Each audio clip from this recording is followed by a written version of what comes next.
Good morning dear students, कैसे हैं आप। आशा है कि आप सभी अपने घर पर हैं और सुरक्षित हैं। घर पर ही रहिए और सुरक्षित रहिए। तो जैसा कि हमने आपको अपने एक वीडियो में बताया था कि फसलों के प्रकार के बारे में हम आगे बात करेंगे। आपके पाठ में आया था खरीफ की फसल। तो अभी आपको तो ये पता नहीं है कि खरीफ की फसल क्या होती हैं, तो आज हम वही पढ़ने जा रहे हैं, फसलों के प्रकार। तो देखिए, फसलों का वर्गीकरण मुख्यतः 3 तरह से किया जाता है, रबी, खरीफ और जायद। इन्हीं में से नकदी और खाद्यान्न कुछ फसलें हैं जो हमने नकदी के रूप में उन्हें बाहर निकाल लेते हैं, और कुछ खाद्यान्न तो वो रबी, खरीफ, जायद में से ही आएंगी वो भी। तो इस तरह से हमारा जो फसलों का वर्गीकरण है, रबी, खरीफ और जायद 3 तरीके से ही किया जाता है। तो चलते हैं। सबसे पहले रबी की फसल। प्रमुख फसलें हैं रबी, खरीफ, जायद और नकदी। तो सबसे पहले रबी की फसल की तरफ चलते हैं। तो रबी की फसल की बुवाई होती है अक्टूबर टू नवंबर में, यानी अक्टूबर से नवंबर के महीने में हम रबी की फसल की बुआई करना शुरू करते हैं। तो आपने देखा होगा, ये दशहरा का टाइम होता है। दशहरा, दिवाली के टाइम पे जो फसल बोई जाती है वो रबी की फसलें होती हैं, और इनकी कटाई होती है मार्च अप्रैल, यानी कि होली और बैसाखी तक इनकी कटाई होनी शुरू हो जाती है। आपने देखा होगा कि मार्च और अप्रैल में जो फसल त्यौहार ज़्यादातर मनाए जाते हैं, आपका जो पार्ट 2 है फसलों के त्यौहार, वो मार्च अप्रैल में कटने वाली फसलों के ही त्यौहार हैं सारे। तो इसका मतलब मार्च अप्रैल में जो फसल कटती हैं वो रबी की ही फसल होती हैं, तभी ज़्यादातर फसल त्यौहार मनाए जाते हैं। तो देखिए, अक्टूबर नवंबर में बोई जाती हैं और मार्च अप्रैल में इनकी कटाई होती है। और फसलें कौन कौन सी है? गेहूँ, जौ, चना, मटर, सरसों, मसूर, आलू, बरसीम, मूली, गाजर, मटर। अब आप देख सकते हैं कि सर्दियों में हमें कौन कौन सी सब्जियां खाने को मिलती हैं, क्योंकि अक्टूबर से नवंबर और मार्च अप्रैल तक जाते जाते ये सारा सर्दियों का समय होता है। तो इसमें कौन कौन सी फसलें कौन कौन सी सब्जियां खाने को मिलती हैं, वो भी सारी सब्जियां रबी की फसलों में आ जाती हैं। जैसे आप देख सकते हो, मूली, गाजर, मटर, चना और आलू, नया आलू आपका आता है। तो और गेहूँ, जौ, सरसों, ये सब एक ही खेत में बोई जाती हैं। कई बार किसान जगह की कमी की वजह से एक ही खेत में गेहूँ, जौ और सरसों तीनों मिलाकर बो देते हैं। तो ये सारी जो आप ऐसे सोच सकते हैं कि हमें कौन कौन सी फसलें खाने के लिए मिलती हैं सर्दियों में, कौन कौन सी चीज़ें हमारे लिए मार्केट में अवेलेबल हो जाती हैं, सब्जियां। तो वो सारी रबी की फसल है जो हमें सर्दियों में खाने के लिए मिलती हैं, जो सब्जियां और जो फसलें जो मार्च अप्रैल में जिनकी कटाई होती है। तो गेहूँ, जौ, चना, मटर, सरसों, मसूर, आलू, बरसीम, मूली, गाजर, मटर। तो देख सकते हैं आप, यहाँ पिक्चर देखिए, यह है गेहूँ की फसल है, ये ओट है यानी जौ है, ये मस्टर्ड यानी सरसों है, और ये देखिए चिकपी जिसे बोलते हैं, जो वो चना होता है, जो काले चने होते हैं या सफ़ेद चने होते हैं, उसे चिकपी बोलते हैं, सफ़ेद चने को। तो देख सकते हैं कि आप सर्दियों में ग्रीन चने भी लोग खाने के लिए लेकर आते हैं घर में, तो वो सर्दियों में ही होती है, रबी की फसल होती है। इसी तरह से ब्रोकली, आलमंड यानी बादाम भी सर्दियों में बादाम की फसल बोई जाती है और गर्मियों तक कट के आ जाती है। तो आप देख सकते हैं कि ये सारी रबी की फसलें हैं। अब उसके बाद चलते हैं हम खरीफ की फसल की तरफ। खरीफ की बुआई जो होती है जून जुलाई में होती है, यानी कि जब बरसात का महीना होता है। तो मैंने इस चीज़ को ऐसे याद किया, खरीफ यानी ख़राब मौसम, यानी ख़राब मौसम कब होता है हमारा? जून जुलाई में बारिश होती है, उसी को हम ख़राब मौसम कहते हैं कि आज तो मौसम बड़ा ख़राब है, बाहर बारिश हो रही है। तो यानी कि खरीफ यानी ख़राब मौसम में जो फसलें बोई जाती हैं वो खरीफ की फसल होती है। जून जुलाई में हमारी बोई जाती हैं, और इनकी कटाई कब होती है? अक्टूबर नवंबर में कट जाएंगी, तभी तो हमारी रबी की फसल बोई जाएगी जब खेत खाली होगा। क्योंकि जब तक खेत खाली नहीं होगा, पुरानी फसल नहीं कटेगी, तब तक अगली कैसे बोई जाएगी? तो जून जुलाई में बोई जाती है, और इनकी कटाई का समय वही है जो रबी की फसल की बुआई का समय है, यानी अक्टूबर नवंबर में इनको काट लिया जाता है। अब प्रमुख फसलें देखिए, आपने देखा होगा कि जैसे हमारा पंजाब राज्य है, पंजाब में चावल की खेती जून जुलाई में चावल बोया जाता है, क्योंकि चावल में बहुत ज़्यादा पानी की ज़रूरत होती है। अब पानी बारिश से मिलता है, तो बारिश के महीने में, बरसात के समय में जो फसल बोई जाएगी चावल की, क्योंकि चावल को बहुत ज़्यादा पानी चाहिए। तो ऐसे याद रखेंगे आप कि जो धान या चावल की फसल है वो ख़राब मौसम में बोई जाती है, क्योंकि इसको पानी बहुत ज़्यादा चाहिए होता है। और ख़राब मौसम में यानी बरसात के मौसम में जून जुलाई में हमें पानी नेचुरली बरसात से मिल जाता है। ज्वार, बाजरा, मक्का, भुट्टे भी आपको बरसात में ही खाने के लिए मिलते हैं। तो ज्वार, ये मक्का भी तभी आता है, भुट्टे भी हम बरसात में ही खाते हैं।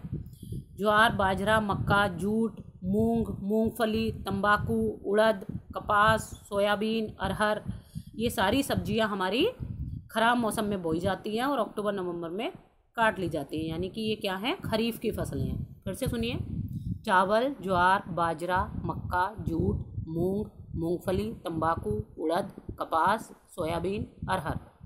यानी कि जो हमारी दालें हैं, ज़्यादातर जो हमारी दालें हैं जैसे उड़द है, मूंग की दाल है, सोयाबीन है, अरहर है, ये सब हमारी कब बोई जाती हैं, ख़राब मौसम में, यानी खरीफ की फसलें हैं ये। ठीक है, ज्वार, बाजरा, मक्का, चावल, जूट, तंबाकू, कपास, ये सब क्या है, खरीफ की फसलें हैं। अब चलते हैं जायद की फसलें। अब खरीफ की फसलें और रबी की फसलें जो हैं मुख्यतः आपने देख लिया कि कब कब बोई जाती हैं। अब इसी बीच में क्या होता है, जायद की फसल भी बोई जाती है। अब क्योंकि हमारे पास जो टाइम ड्यूरेशन बचा कि जब हमारा मार्च अप्रैल में हमारा खेत खाली हो गया, रबी की फसल हमने काट ली और उसके बाद अगली फसल हमारी जून जुलाई में बोई जा रही है। तो इस दौरान जब किसानों के खेत खाली होते हैं तो किसान उस चीज़ का फ़ायदा उठाते हैं और उसमें ऐसी फसलें लगा लेते हैं जो कम टाइम में ही पककर तैयार हो जाती हैं, जैसे तरबूज, खरबूजा, ककड़ी, खीरा, भिंडी, ये सब क्या हैं, 1 से 1.5 महीने के बीच में ही पककर तैयार हो जाती हैं और काट भी ली जाती हैं, ताकि हमारी अगली फसल के लिए खेत भी खाली हो जाता है।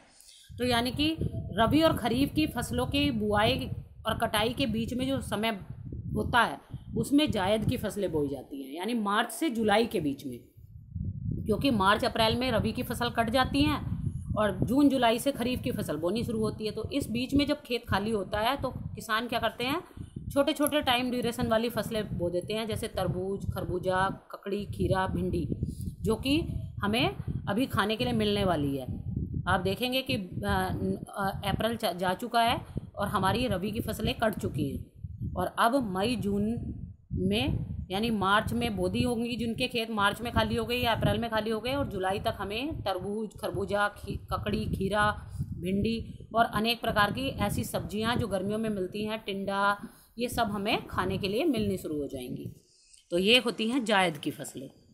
अब ये देखिए, खरीफ की फसलों की फ़ोटो देख सकते हैं आप। धान की फसल, कॉर्न यानी मक्का, सोयाबीन, शुगर केन, ग्राउंडनट यानी मूंगफली, कॉटन यानी कपास, ये सब आप देख सकते हैं कि ये हमारी खरीफ की फसलें हैं। और जायद की फसलें हैं हमारी ये वाटरमेलन यानी कि तरबूज, विटरगार्ड करेला, मस्क मेलन खरबूजा और कुकुम्बर यानी खीरा, ये सब हमारी जायद की फसलें हैं। तो देखिए बेटा, अब आगे चलते हैं नकदी फसल। नकदी फसल हमने ये भी बताया था आपको कि नकदी फसल क्या है हमारी, जो किसानों को डायरेक्ट नगद पैसा कमाने में हेल्प करती हैं। यानी कि इसको खेत से काट के किसान अपने घर में नहीं लाते हैं, ये फसलें सीधे मंडी में जाती हैं, बिकने के लिए जाती हैं बाज़ार में। इनको घर में नहीं लाया जाता है, क्योंकि इनको स्टोर करके नहीं रख सकते, सुरक्षित करके काफ़ी दिन तक नहीं रख सकते, तो ये सीधे खेत से सीधे मंडी में जाती हैं और इनसे किसान प्रत्यक्ष पैसे कमा लेते हैं। इनको ये नहीं कि 6 महीने तक घर में रखेंगे उसके बाद बेचेंगे, इनको तुरंत बाज़ार में जाके बेचते हैं और तुरंत उनके हाथ में पैसे आ जाते हैं। तो इनमें प्रमुख फसलें कौन कौन सी हैं, गन्ना, कपास, जूट, तंबाकू, तिलहन यानी तेल जिन चीज़ों से हमें मिलता है, जैसे सरसों हो गई, मूंगफली हो गई, सोयाबीन हो गया, ऐसे केला, सूरजमुखी, चाय, कॉफ़ी, ये सारी वो चीज़ें हैं जो सीधे खेत से सीधे बाज़ार में जाती हैं। घर में इनको नहीं लाया जाता, घर में लाने का इन्हें फ़ायदा ही नहीं होता, क्योंकि इन्हें कोई इतना ज़्यादा मात्रा में यूज ही नहीं कर सकता। गन्ना अगर खाने के लिए यूज कर सकते हैं, हम 1-2 खा लेंगे या गुड़ बनवा लिया थोड़ा बहुत, अदरवाइज़ सारा गन्ना मिल में देकर आते हैं किसान, शुगर मिल में। इसी तरह से कपास से कोई अपने घर में तो रुई बना कर रखेगा नहीं, तो वो सीधे बाज़ार में जाती है। बाज़ार में बड़ी बड़ी जो फैक्ट्रियाँ लगी होती हैं उनमें कपास से रुई अलग की जाती है। जूट से रस्सी बनाने का प्रोसेस बहुत बड़ा है, तो वो घर में कोई नहीं बनाता। इसी तरह से ये सीधे बाज़ार में जाती हैं, तो इनसे नगद पैसा कमाया जाता है, इसलिए इन्हें नगदी फसल कहते हैं। तो आप देख सकते हैं कि नगदी फसल कौन कौन सी हमारी, गन्ना, कपास, जूट, तंबाकू, तिलहन यानी तेल वाली चीज़ें, केला, सूरजमुखी, चाय और कॉफ़ी। अब आपने देखा कि इनका हमने आपको समय नहीं बताया कि बुआई और कटाई कब होती है, क्योंकि जैसा कि हम बता चुके थे कि नकदी फसल रबी, खरीफ और जायद की फसलों का ही एक हिस्सा है। इन्हीं के बीच में बोई जाती हैं और काट ली जाती हैं, यानी कि इन्हीं के साथ में ही चलती हैं ये। इनके लिए नकदी फसलों के लिए अलग से कोई टाइम पीरियड नहीं है। ये नकदी फसलें उन्हीं जायद, रबी, खरीफ और जायद की फसलों में से ही निकाली हुई फसलें हैं, उन्हीं के साथ बोई जाती हैं। अब देखिए नकदी फसल देख सकते हैं आप, चाय, कॉफ़ी, कॉटन यानी कि कपास, जूट, लिनसीड यानी कि जिसे बोलते हैं हम अलसी, ग्राउंडनट, मूंगफली, कोस्टर, ओपियम यानी कि अफ़ीम जिसे बोलते हैं, अफ़ीम की खेती भी होती है। तो अफ़ीम भी नशे वाली एक चीज़ होती है, तो इसकी भी खेती होती है, तो ये भी सीधे नकदी फसल है। इसी तरह से रबर जिससे आपकी जो मिटाने वाली रबर या जितनी भी रबर से बनने वाली चीज़ें हैं वो सारी इस रबर से बनती हैं। ऐसे ही जो ये देख सकते हैं आप कि शुगर केन, गन्ना है, तंबाकू है, ठीक है। तो ये सारी चीज़ें क्या हैं हमारी, सन हेम्प यानी कि सूरजमुखी के जो फूल होते हैं उससे जो है तेल निकलता है। तो ये सारी सोयाबीन और ये सब हमारी नकदी फसलें हैं। तो आप देख सकते हैं कि ये नकदी फसलें हैं, और jute, cotton, tea, sugar cane, rice और ओपियम ये सारी नकदी फसल है। तो नकदी फसल से हमारी प्रत्यक्ष पैसा कमाया जाता है। तो ये वीडियो हमारा यहीं पे ये क्लास पूरी हुई, जिसमें हमने आज पढ़ा, सबसे पहले हमने पढ़ा फसलों के प्रकार जो कि हैं हमारे रबी, खरीफ, जायद, नकदी और खाद्यान्न। तो रबी की फसल का बुआई का टाइम हमने देखा अक्टूबर नवंबर यानी सर्दियों की शुरुआत, और कटाई हमारी मार्च अप्रैल, जब हमारे सबसे ज़्यादा फसल त्यौहार मनाए जाते हैं। इसमें आने वाली फसलें हैं गेहूं, जौ, चना, मटर, सरसों, मसूर, आलू, बरसीम, मूली, गाजर और मटर। जो सर्दियों में हमें खाने के लिए सब्जियां मिलती हैं वो सारी रबी की फसलों में आती हैं। ये पिक्चर आप देख सकते हैं। अब देखिए खरीफ की फसल यानी ख़राब मौसम में बोई जाने वाली फसलें, जैसे जून जुलाई में बरसात का मौसम होता है यानी ख़राब मौसम होता है, तो जून जुलाई में खरीफ की फसल बोई जाती हैं और अक्टूबर नवंबर में ये काट ली जाती हैं ताकि रबी की फसलों के लिए खेत खाली किया जा सके। तो इनमें कौन कौन सी फसल आती हैं, चावल, ज्वार, बाजरा, मक्का, जूट, मूंग, मूंगफली, तंबाकू, उड़द, कपास, सोयाबीन और अरहर। ऐसे ही है। अब जो बीच में टाइम बचता है जिसमें हमारा खेत खाली हो जाता है, ना रबी की फसल होती है खेत में, ना खरीफ की फसल होती है, तो उस समय किसान फ़ायदा कमाने के लिए बीच में ऐसी फसल लगा देते हैं जो कम टाइम में तैयार हो जाती है। जैसे अभी इस समय जो खेतों में फसल लगी हुई है वो जायद की फसल लगी हुई है। तरबूज, खरबूजा, ककड़ी, खीरा, भिंडी और अनेक प्रकार की सब्जियां जो हमें इस समय खाने के लिए मिल रही हैं, जैसे तोरी, टिंडा। अब ये देख सकते हैं आप खरीफ की फसल और जायद की फसलें। ये देखिए करेला, तरबूज, खरबूजा और खीरा। अब नकदी फसलें आपको बता ही चुके हैं हम कि पैसा कमाने की दृष्टि से ये उगाई जाती हैं और ये रबी और खरीफ के बीच में ही उगाई जाती हैं, जैसे गन्ना, कपास, जूट, तंबाकू, तिलहन, केला, सूरजमुखी, चाय, कॉफ़ी आदि। तो ये देख सकते हैं नकदी फसलों की पिक्चर्स आप देख सकते हैं कि कौन कौन सी हैं। तो आज का लेसन हमारा ये कंप्लीट हुआ। अब इसका जो रिटर्न वर्क है वो मैं अलग से आपको भेजूँगी, जो आपको अपनी कॉपी में लिखना है। ठीक है बच्चों, तो ये वीडियो आपको बहुत अच्छे से देखना है ताकि आपको अच्छे से समझ आ जाए कि आपने जो रबी, खरीफ, जायद और नकदी फसलें क्या होती हैं और कौन कौन सी होती हैं, इनका बुआई का और कटाई का क्या क्या समय होता है। लिखना आप इस वीडियो में से आपको कुछ नहीं लिखना है, लिखने के लिए आपको अलग से मैटर भेजा जाएगा। तो धन्यवाद। वीडियो को लाइक, शेयर और सब्सक्राइब करना ना भूलें। Thank you.